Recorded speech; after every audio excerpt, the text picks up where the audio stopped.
Hey, I'm adjusting still. Lighting's a little weird because it's early morning, so I'm totally dependent on indoor light and there's lots of shadows. That's okay. So I know it's early and it's early here at least, it's 7:30 and I've been doing these at 9:30, so that is a little bit of a change for the day. So I don't know who will join us live, so I won't wait too long, but maybe we'll get a different crowd for a different time. So, yeah, thanks for being flexible. Sorry about that. Yesterday got kind of weird and I actually have to go back into the place I was yesterday today. So I'm like kind of have a crazy day. It's going to be a lot of driving and moving around and doing a lot of things, but that's okay because we have choice. And I decided that made sense today. Hey, good morning, Ruth. So I'm curious how your week is going. We are on day 4 of this challenge. I'm super curious if people did anything yesterday to feel like $1 million, whether it was something you wear or something you purchased or something that you used or something that you were just like in the presence of. I didn't even really get a chance to look in the group to see if people posted if they did any of those things or what was coming up for them. So that's really fun. I'm super curious how that all turned out as the day went on. My day got so weird yesterday. I ended up having a glass of wine in my beautiful crystal glass at like 2 in the afternoon. And I was like, well, this wasn't what I was expecting at all. And all right, how does it get any better than this? And so I was like, I'll do my own challenge and sit and drink good wine in a good glass, which is the most fun. I always intend to do the challenges with you. So it worked out really well. And I probably would have done it later in the day anyways, but that's just kind of how the day went. Cool. I see people jumping on. That's exciting for me. Maybe earlier in the morning's good for people. I think I catch more of Europe. So very, very cool. I just have to tell you a story and then we'll dive in. And it's a 2-second story. But before we jumped on here, I was in the bathroom. I know, TMI. And I heard my dog on my bed like about to puke, and I'm like stuck in the bathroom, right? And I'm like, no, don't puke on the bed. And I'm like trying to finish up. And I come out here, I shit you not, my dog, is little Shih Tzu, is leaning over the edge of the bed and puking onto the floor as to not puke on the bed. And we have wood floors in my room. And I was like, this is fucking awesome. So I just have never experienced that before, that my dog actually was smart enough to know not to puke on the bed. And like a human puking in toilet, puked over the side of the bed. I was so amused. Hey, good morning, Dave. Oh my goodness. So let's dive in to day 4 now that people are on. So I want to talk about being committed to your life and where have you not allowed yourself to actually be committed to your life? And let me start by reading a little bit out of Getting Out of Debt Joyfully. It's just a little passage, but if you have just now been joining me, I've been reading out of Getting Out of Debt Joyfully, little bits here and there for this challenge. And it wasn't how the challenge, I mean, it kind of is how the challenge started because it was based on a quote from this book, but I didn't realize what an integral part of the challenge the book was going to be. There we go. I can talk today. Not really. This is what happens when I come on 2 hours earlier. So, Simone says, there's a brilliant quote from Gary Douglas. The only reason you choose judgment is so you can justify what you don't have to be committed to. When you are wishing, you are choosing to be committed to the judgment of what you say you desire. You are committing to the judgment of you rather than committing to your life. If you were to be brutally honest, how much are you committed to your life right now? 10%, 15%, 20%? The great thing about being committed at a maximum of 20% is that when the $1 million does not show up in your life, it is not your fault because you were only committed 20% anyways. What if you change that? Are you willing to commit 100% to your life? So, what does that bring up? Have you asked, how committed am I to my life? And if you haven't, ask and see what comes up for you and see what you get. I love that because every time I look at that, I'm like, well, of course I'm committed to my life. Why wouldn't I be committed to my life? But then you start to look at all the places that like you still have a back door, or the places that like you've still decided like, well, if this doesn't work out, then I can do this other thing. And if that doesn't work out, I'll just do this other thing, rather than actually being committed to your life and what you're choosing and what you'd actually like to have as your life.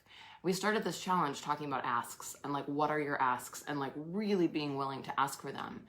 And this goes with that. So on the one hand, we ask about our asks. You know what I mean?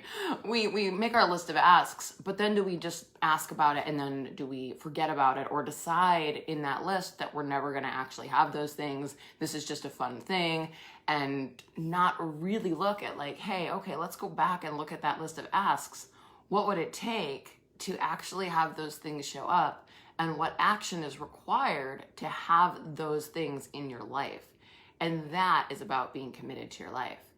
And so when you look at those things that you're asking to show up, what can you do today to start creating some of those things? What can you do now that, even if it's just like a little thing, even if it's like, okay, well, I'd like to have like a second home, or I'd like to have, a nicer car, or I'd like to have this nice jewelry, or I'd like to have whatever it is that you're asking for. What can you do now to start creating that? And it might be something little. It might be, I'm going to start putting aside, 5% of every paycheck just into that account. Or I'm going to actually create a 10% account, which I haven't really talked about in this challenge, but like a quick and dirty of that is to take 10% of everything that comes into you and set aside in an account that is just as a space of honoring you, not from a space of actually wanting to spend that on the thing you're creating, but of having money and having the energy of having money in your life. And we talk a lot more about that in the Joy of Business classes. So what is it that you are not choosing that if you would choose it would create everything that you're asking for? Yeah, everything that is. Can we destroy it and create it? Right, wrong, good, bad, pod, poc, all nine shorts, boys and beyonds. And what would happen if you were willing to be committed to your life and willing to have the life that you're actually asking for, rather than going into all the judgments of you on why you can't create it? Yeah, cool. Everything that is. Can we destroy it and create it? Right, wrong, good, bad, pod, poc, all nine shorts, boys and beyonds. So what if nothing could actually limit you? What if everything that you've decided is limiting you, every person outside of you that you've decided is limiting you? What if anything that you have decided, the story, we talked about this a little bit the other day, the story that you've decided is your limitation? What if none of that was real? And what if nothing and no one can actually limit you other than you? And would you acknowledge that any place that you're still sort of getting stuck in this commitment thing and not being committed to your life, it is a limitation that you're creating, so that if it doesn't work out, or what you've decided when it doesn't work out, then you can be like, oh, well, I wasn't really trying that hard anyways.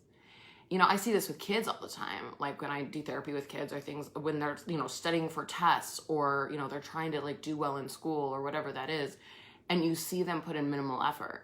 But it's like, I've had lots of conversations where the minimal effort makes sense for them because they've decided in their head that if they don't actually try for the test, then if they fail the test, it's like, oh, well, I wasn't really trying anyways.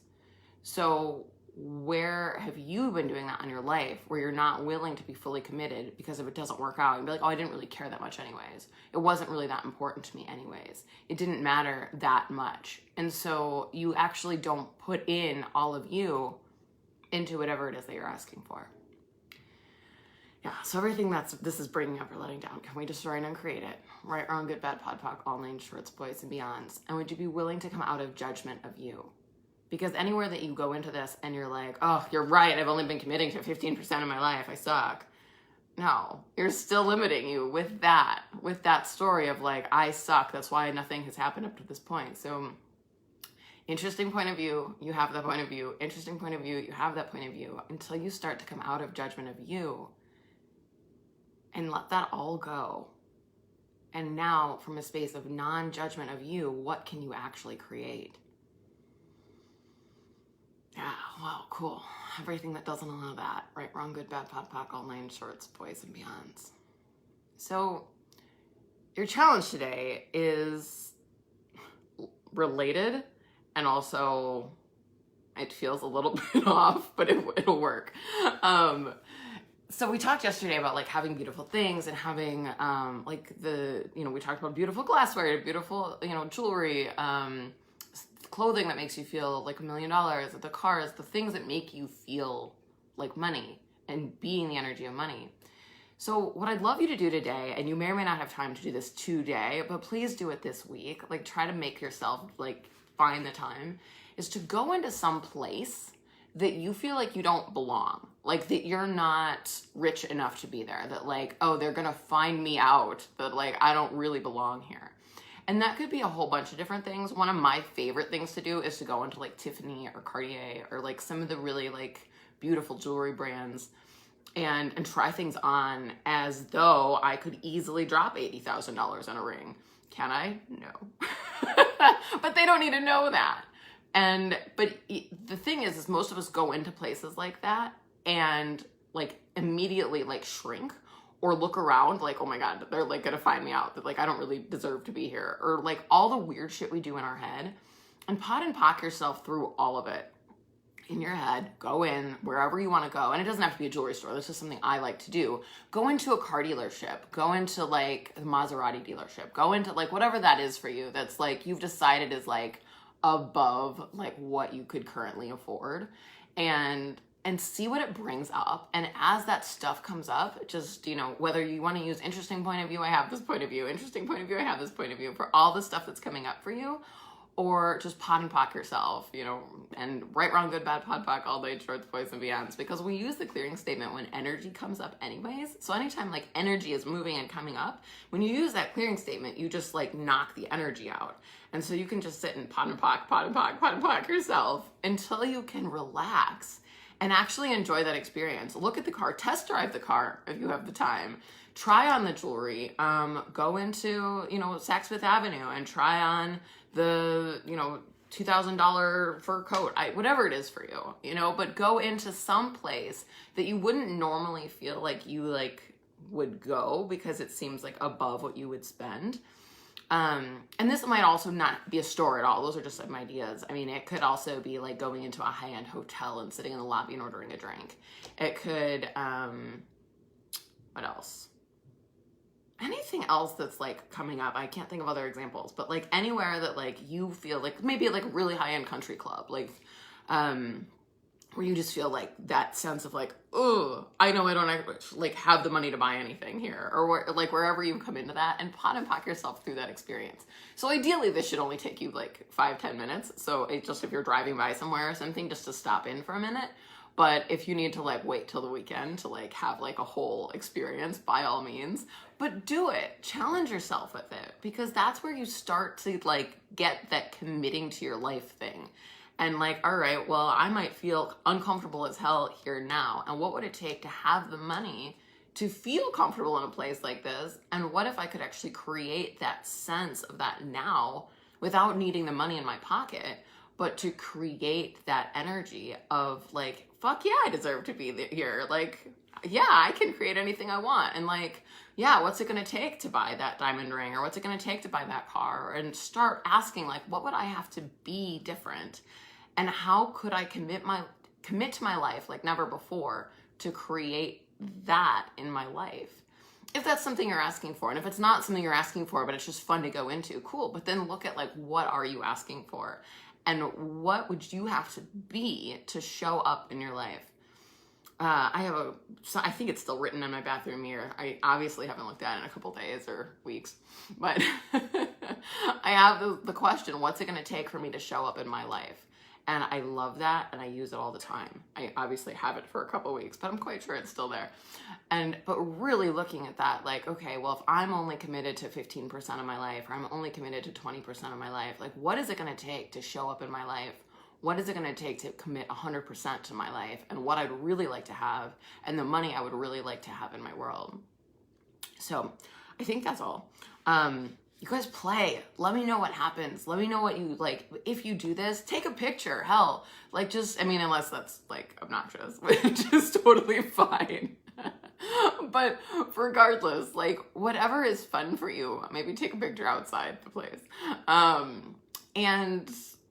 But pot and pock yourself through it. Interesting point of view yourself through it, and have so much fun. Oh yes, thank you so much, Ruth, for putting that in there. That's amazing. That I'm gonna like copy and paste that into the thing later. Thank you. What a contribution. Awesome. Cool. So play, you guys. Have so much fun. And I will see you tomorrow for our last day. This went by really fast.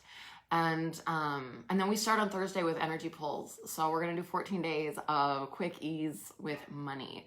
And so we'll do energy pulls for 14 days, and a lot of this stuff's gonna come up, and we'll talk more about it and kind of dive in deeper too. So I hope you guys have an amazing day, and I will see you tomorrow. Bye.